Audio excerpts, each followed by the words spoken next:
ना जोते बोए पैदा हो गए। गिरिया उन्मणीन अभिभ्रत, पर्वत की पूजा की थी तो पर्वत जो है सबके सब मणियों से युक्त हो गए, है ना। कोई चाहे कि यहाँ से हीरा निकल आए तो हीरा मिल रहा है, माणिक्य चाहिए तो माणिक्य मिल रहा है। कृष्ण भी शक्ति सत्वानी कुरुनंदनो निर्वीराण्य तो क्रूराण्यपि निसर्गता। कुरुनंदन माने ही परीक्षित और तात माने हे तात।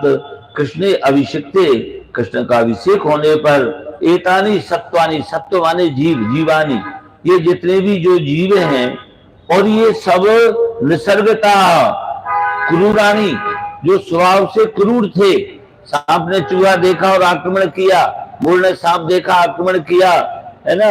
लेकिन ये सब आपस का बैर भूल गए।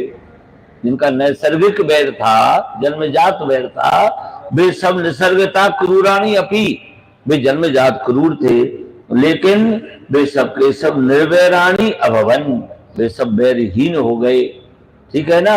अब किसी बहुत बड़े पंडित से जो कहे हमने 1500-1600 कथा कर ली, पूछना कि भाई ये कहाँ लिखा है भागवत में कहीं, तो बेचारा वो उससे सुनाए होंगे चुटकुल्ला और किस्सा और भजन, तो वो नहीं बता पाएगा। तो ये सब पंडित पछाड़ पश्चिमी कुछ याद रखा करो। तो बड़े पंडित के पास गए, थोड़ा उसको ये आईना दिखा दिया बीच बीच में, ठीक है ना। इति गोकुलपतिं गोविंदम अभिषेच सा अनुज्ञातो ययौ शक्रो वृतो देवादिभिर्दिवम्।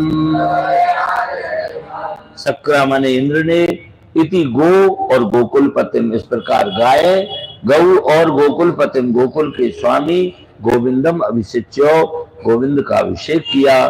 स माने और उनसे, अनुज्ञाता इंद्र ने, सुरभि गौ ने, देवताओं ने, ऋषियों ने, गंधर्वों ने, सभी ने भगवान से अनुमति ली। अनुमति प्राप्त होने पर वे सब देव आदि भी वृताह दिवम, देवता गंधर्व आदि से घिरे हुए, और देवराज शक्रा माने इंद्र ने दिवम यानी स्वर्ग को प्रस्थान किया।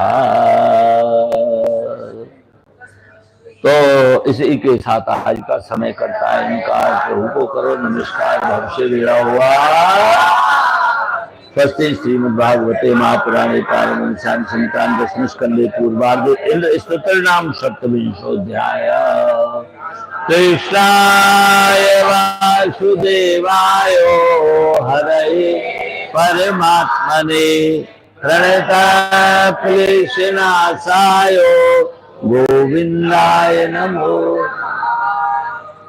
तो 27 का योगांक कितना हुआ? 7 और 2 9 की संख्या पूर्ण होती है। इसीलिए और अब के सत्र का कुछ दिनों के लिए श्रीमद् भागवत की ये जो स्वाध्याय की आपकी कक्षा चल रही थी, इसका कुछ दिनों के लिए विश्राम होगा। क्यों कि हम कल महाकुंभ, कुंभ नहीं बारंबार 4400, 12 का 12 में गुणा करो 144 होगा। 144वां ये, एक तो 12 साल में कुंभ आता है और एक बार 13वीं 14वीं फिर 24वीं में आया तो 12 साल हो गए, ठीक है ना।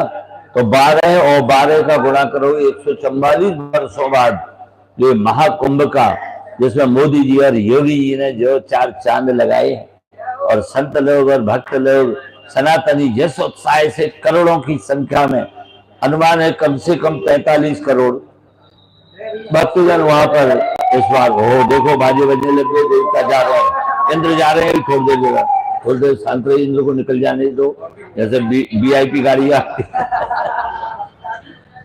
और देखिए आप 1 घंटे में 2 अध्याय, ठीक है ना। तो इस प्रकार से अब जो आगामी जब कक्षाएं प्रारंभ होंगी तो आपको सूचना दे दी जाएगी, क्योंकि कुंभ मेला प्रयाग में महर्षि महेश योगी जी के आश्रम में अरेल में हमारी कथा है 15 से 21। 13 का भी स्नान है, 13 तारीख को पौष पूर्णिमा है, पुष्य नक्षत्र की पूर्णिमा आती है तो पौष होता है, आपको पता है ना। 12 महीनों के नाम नक्षत्रों के आधार पर है। ज्योतिष का जो मूल आधार है वो नक्षत्र है। जब चित्रा नक्षत्र की पूर्णिमा आती है तो चैत्र महीना कहा जाता है, विशाखा में वैशाख, ज्येष्ठा में ज्येष्ठ